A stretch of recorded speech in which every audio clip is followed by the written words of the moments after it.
From our State House studio in Montgomery, I'm Todd Stacy. Welcome to Capitol Journal. Breaking news today. The state's two budgets that lawmakers have been working on all session are now law. Governor Kay Ivey today signed the General Fund and the Education Trust Fund budgets, as well as the RAISE Act. The governor said, quote, "These historic investments in core functions of our government and our students' education are possible through our track record of conservative budgeting and strong leadership." The governor went on to add about the ETF, quote, "The budgets we made official this morning will continue investing in proven programs like the Literacy and Numeracy Acts. It will support our Turnaround Schools initiative to target some of our lowest performing schools," end quote. Let's take a look at the high points of those budgets that are now law, starting with the Education Trust Fund, which pays for the range of education expenses from pre-K all the way through higher ed. That came out to a $9.9 billion base budget, which is a 6% increase over the current fiscal year. Plus, there is a $524 million supplemental appropriation, that's one-time tax money, $1.25 billion for the Advancement in Technology Fund, that pays for one-time expenses like computer upgrades or facility improvements, and $350 million to fund the RAISE Act. That's the bill traveling alongside the budget the governor signed today that modernizes the way the state funds K-12 schools. Add it all up, it amounts to a $12 billion Education Trust Fund budget. And the General Fund, which totals $3.8 billion. That's a record and an increase of $348 million over the current fiscal year. All agencies saw increased funding, and lawmakers made additional funding available for broadband internet expansion, Port Authority capital projects, public health, and rural energy infrastructure. Governor Ivey also signed into law Senate Bill 119, which is a key plank in her Safe Alabama crime prevention platform. It does a number of different things. First, it creates new prohibitions on the possession of a firearm. It will now be a Class C felony for someone to possess a firearm if they have been convicted of any felony offense within the past 5 years or 3 felony offenses at any time. It will now be a Class C felony for someone who possesses a firearm while out on bail awaiting trial for violent offenses. The bill also increases penalties for shooting into a home. It will now be a Class A felony for someone to shoot into an occupied dwelling. And it has stricter rules for parolees when it comes to firearms. It will now be easier to sanction probationers and parolees found in possession of a firearm. And it includes an expansion of Anaya's law. That's the constitutional amendment allowing judges to deny bail to those accused of violent crimes. That would be expanded to include shooting into an occupied dwelling and solicitation, attempt, or conspiracy to commit murder. I'll talk about some of these bills with State Senator Will Barfoot later in the show. So here we are in the home stretch of the legislative session with just 3 legislative days left.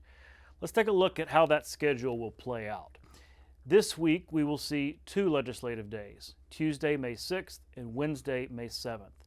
Then the legislature will break for a week and come back on the 30th legislative day on Wednesday, May 14th.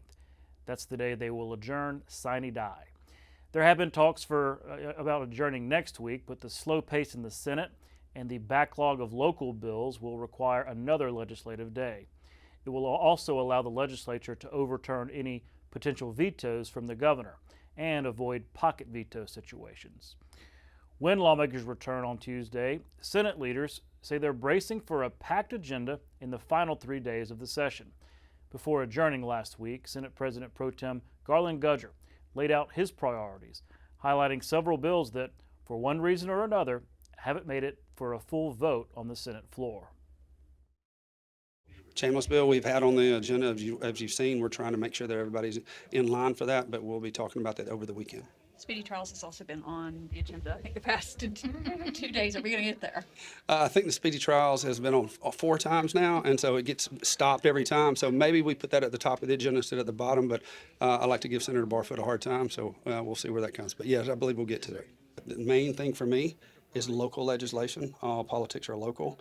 We've got a lot of bills that came up from the House that we still have to finish up. We have confirmations that are in the Senate that we have to finish up. So those are the basics that we have to get out first, and any Senate bill that are local legislation as well. There is a lot of speculation that we'll still be looking at trying to handle the THC or hemp bill that's coming up. So that's going to take a lot of our time, I think, next week. And the House will be busy as well when lawmakers convene on Tuesday. Here's a taste of what they have on their agenda. Senate Bill 5 from State Senator Chris Elliott would change the way the State Archives and History Board from a self-perpetuating to a politically appointed board. Senate Bill 53 from State Senator Wes Kitchens would create the crime of human smuggling and set penalties for those caught harboring or trafficking illegal immigrants. Senate Bill 280 from State Senator Arthur Orr is dubbed the Teacher Paperwork Streamlining Act, and it does exactly that, cuts out unnecessary and duplicative paperwork for teachers. Senate Bill 196, also from Orr, would set policy for when high school students are ready to move on to college. And Senate Bill 253 from State Senator Garland Gudger would temporarily put the massage therapists under the jurisdiction of the State Nursing Board while the issues with the Massage Therapy Board are worked out. That's a complicated issue. On Thursday, APT will air a special program called Higher Education Matters. It's a new quarterly program focused on highlighting the Alabama community college system and the opportunities it offers for students seeking successful careers. This inaugural episode will feature conversations with system and college leaders discussing workforce development and dual enrollment. Here's a clip.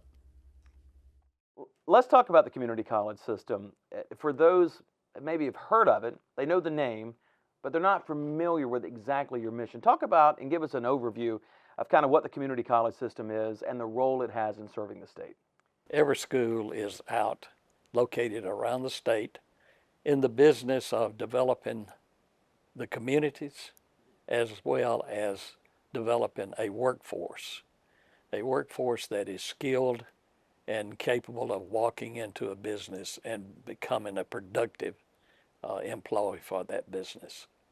You mentioned how important it is to have that support from the governor to the legislature to the people of Alabama. Talk about that a little more. It's rare that I go and visit in a community that I don't sit down with a member of the legislature or a mayor or someone as county commissioner or whatever the case may be.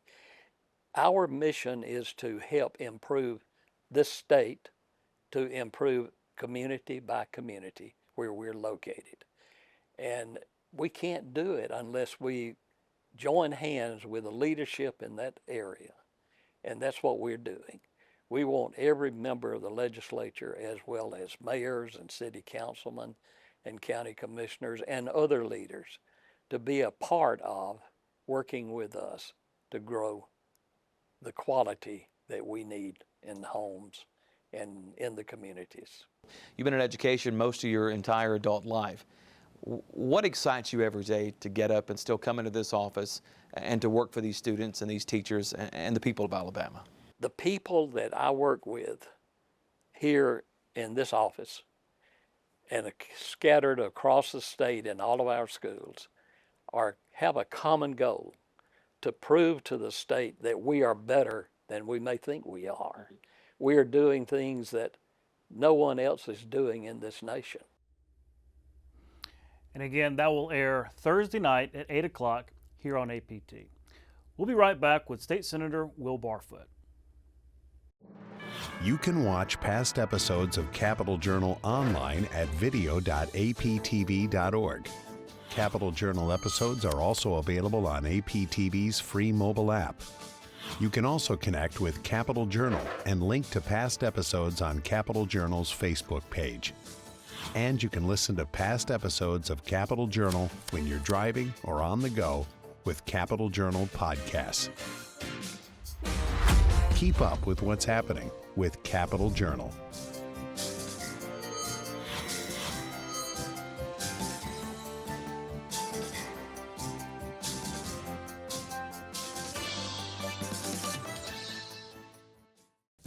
Alabama Public Television is your place for quality educational services. free professional development for educators and childcare providers, access to free curriculum-aligned videos, lesson plans, and instructional resources with PBS Learning Media, and all the PBS Kids programs parents know and trust. Learn something new every day with Alabama Public Television. Visit us at aptv.org/education to learn more. Welcome back to Capitol Journal. Joining me next is State Senator Will Barfoot, Chairman of the Senate Judiciary Committee. Mr. Chairman, thanks for coming on the show. Glad to be with you as always, Todd. We're here in the home stretch. Just 3 more days to go. 2 days this week and that final Wednesday, so we really are in the home stretch. I kind of want to get to that in a minute. But you've had some real success on your legislation this time around. I wanted to kind of go through those and maybe have you explain what, because there's a lot of bills waiting to pass these days, but you had some early success. I want to talk about Glock switches. Yeah. That was a bill that you carried, of course. Your colleague here in Montgomery had sponsored that for several years. What got that over the finish line? Was it the governor's support? Was that part of it? And y'all really just seemed banded together. Yeah, I think so. First of all, a lot of credit goes out, as you mentioned, Representative Philip Ensler. Right. For a couple of years, he'd worked really, really hard to try to move that bill along, and then continue to work with the governor's office. The governor's office getting behind that bill certainly was a motivating factor, I think, and I'm certainly glad to have carried that, and along with the governor's push and Representative Ensler to get that across the finish line. And in essence, what that did is that at the federal level, those been termed Glock switches, but those conversion kits to make a semi-automatic pistol, a fully automatic pistol, are already illegal at the federal level. And so this law mimicked what was already there at the federal level to give our local law enforcement the ability to take someone into custody and actually have state charges. Right. And anytime you're talking about guns, people get worked up about Second Amendment rights and things like that. But with this, it just seems so obvious with all the shootings and everything. And you can hear it sometimes here in Montgomery, in fact, which is, I guess, a big reason why you and Representative Ensler were combined in support. Yeah, I mean, certainly Second Amendment rights, I'm a supporter of those. I think most of the people at the State House and throughout the state are. And so this is not creating new law. There is a law already in place at the federal level, and I certainly think a lot of those gun groups that I support saw the benefit of that legislation to give law enforcement the tools they needed to get those conversion devices off the streets. Because again, as I said, already illegal under federal law. And if I'm not mistaken, there's already been some arrests made here in Montgomery and in Birmingham of those based on that law. That's something, isn't it, to see your law already being utilized? It is. Yep. Relatedly, there was legislation having to do with crime suppression units. These are the groups that started here in Montgomery, where the state came in, partnered with the city, the county, some federal folks as well, to really crack down and allow, we have a manpower shortage, right, here in Montgomery and other cities, to really compensate for that, allow cops to get out there and do the work they need to do, but crack down on some of these violent crimes. It's been a really successful thing in Montgomery, so y'all put some money in the budget for other cities to take advantage of this. That's right, and hats off to the governor's office, to Attorney General Marshall's office for their part in that, and certainly for Secretary Howell Taylor and Aaliyah.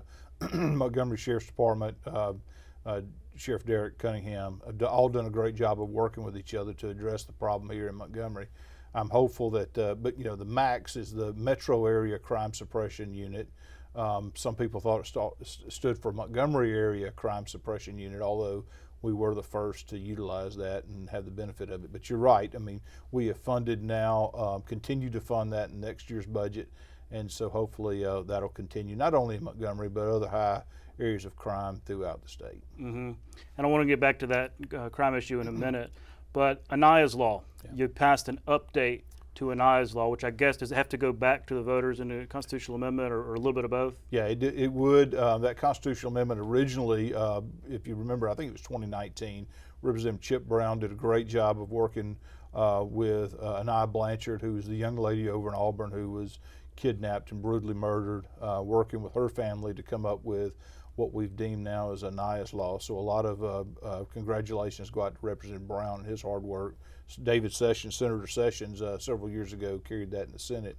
I was asked this year to carry an update of that, and was glad to do so. The update basically put in 2 other crimes, and that would be discharging a firearm into an occupied building as being the statute includes building and cars, but an occupied building or vehicle, and also if solicitation or conspiracy to murder someone. And so that is a constitutional amendment, has to go back to the folks to vote on it, citizens of Alabama, and that would be in the general election of 2026.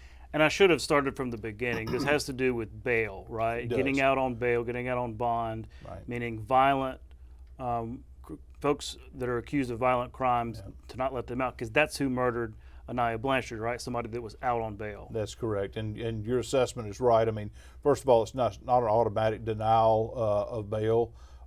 Before Anaya's law, the only offense that a court could restrict bail and keep you in jail until the trial was over with was a capital murder offense. In 2019 or 2021, whenever we passed that original Anaya's law bill, there were 8 or 10 different offenses in there, some of the more heinous, robbery first, rape first, murder that were included. And since then we've seen a need to include, as I said, a couple of other offenses that were described earlier. But that is something that would go back to the people so they'd have an opportunity to vote on.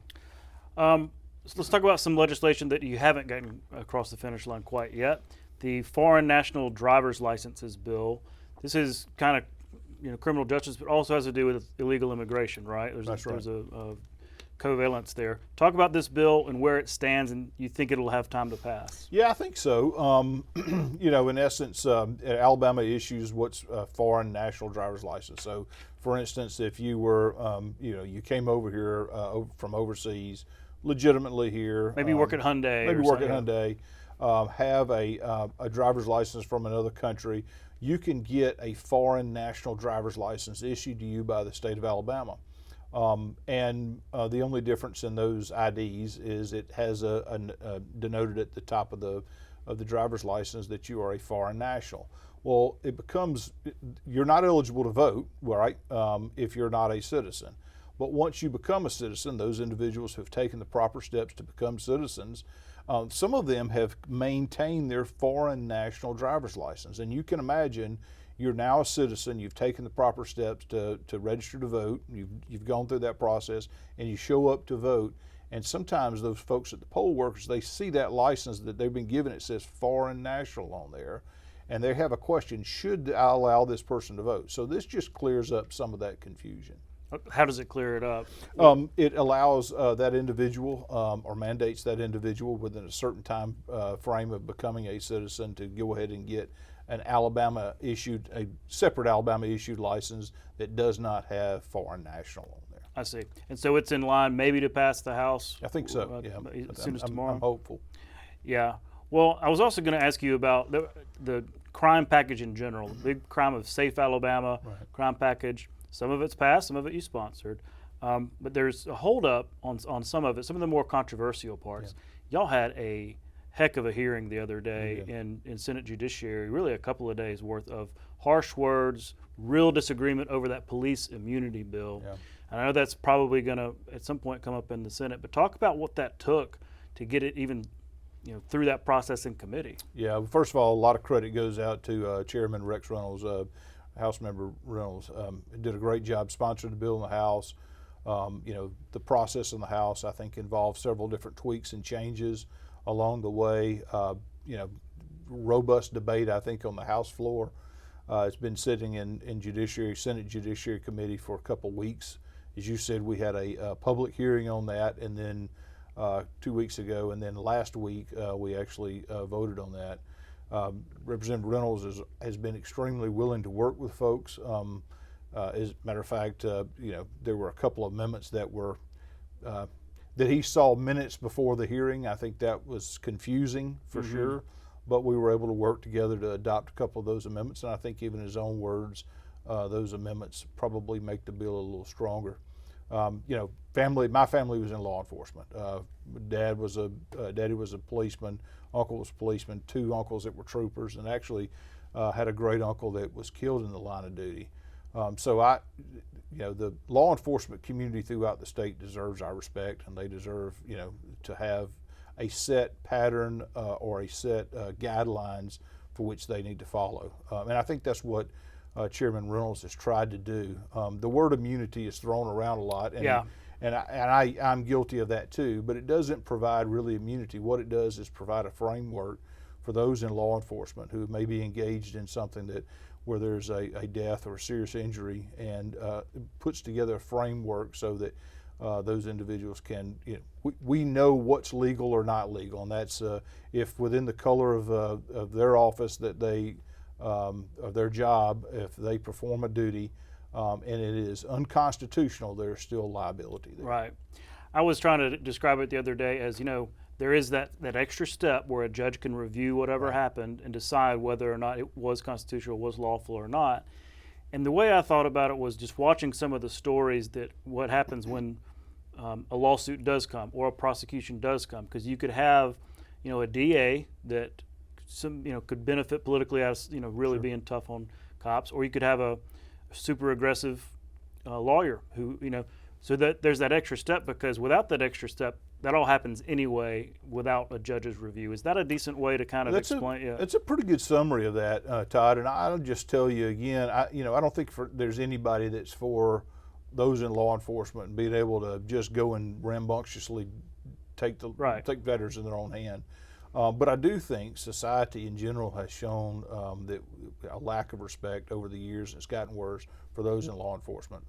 There's always been, if you're in law enforcement, you always knew when you got up that day and you put on the badge that there was an opportunity you wouldn't come home that day. That's not changed. That's been that way since White Earp or before. But what has changed is society's thoughts about, you go to a scene and, there's a lot of folks gathered around. They're all videoing you. They're cussing you, telling you how terrible of a person you are, and lawlessness out there. And quite honestly, the media, not public television, but the media is a broad term, and social media certainly, is gotten bad when it comes to law enforcement. Sure. So you think Senate floor this week? Yeah, I suspect so. I certainly think it'll be on there within the next 3 days, and I think it'll probably be this week. We shall see. I think, I think Chairman Reynolds has done a good job of taking some amendments to make that a better piece of legislation. And again, I don't even think in Senate Judiciary Committee you heard any opposition to what was trying to be accomplished. The actual bill. The actual bill itself, the thought process of we need guidelines and roadmap about what is legal and lawful force and what is not. And I think certainly this bill gives it a little bit better clarity. Well, let's talk about the Senate while I have you just for a couple of minutes. That's where all the focus has been, because that's where the holdup has been, right? I actually had Senator Smitherman on the other night just to kind of get him to explain why slow things down this much. I mean, it's up to the point where it's becoming a real problem. So what's going to happen? I mean, I know that's a tough question to answer because you can't get inside Senator Smitherman's head, but do you see, a breaking point where things can open up? Because when y'all actually decide to go fast, you can go really fast and kind of break that backlog. Yeah, no, you're right, and I think so. To answer your question, I think Senator Smitherman says the rules and the tools that we give him, or that we give each other to operate on, he's just using those rules and tools. And from that standpoint, I said on the Senate floor the other day, as a lawyer, I appreciate that, right? Rules of civil procedure, rules of criminal procedure, and in those cases, I didn't necessarily make the rules, but here are the rules that we have to use. So I respect Senator Smitherman, his ability to use the rules. At the same time, I think that there's good legislation that may not get up for a vote, and that's I hate that because a lot of time, energy, and effort has gone into some of the legislation that's out there. I think Pro Tem Gudger is different than the other two Pro Tems I've served with. He has a willingness to use the rules and tools available to us in the majority. There's been some cloture, shutting down debate. 100%, and I'm appreciative of that, and I think some of his colleagues are as well. At the same time, he does not use that heavy hand all the time just because he can, and continues to try to work with every member of the Senate, those on the Republican side and the Democrat side. Well, we'll just have to see. It's going to be an interesting last 3 days of the session. I really appreciate you coming on to explain some of this stuff, and good luck, and hopefully get some sleep before it's all over. Senator, thanks again for your time. Thank you, Todd. We'll be right back. You can watch past episodes of Capitol Journal online anytime at Alabama Public Television's website, aptv.org. Click on the Online Video tab on the main page. You can also connect with Capitol Journal and link to past episodes on Capitol Journal's Facebook page.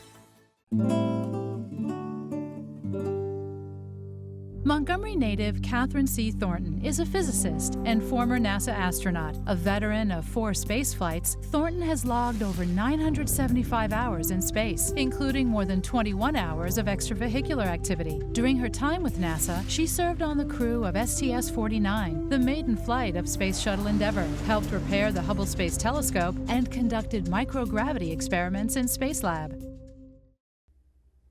That's our show for tonight. Thanks for watching. We'll be back tomorrow night at the same time, right here on Alabama Public Television. For our Capitol Journal team, I'm Todd Stacy.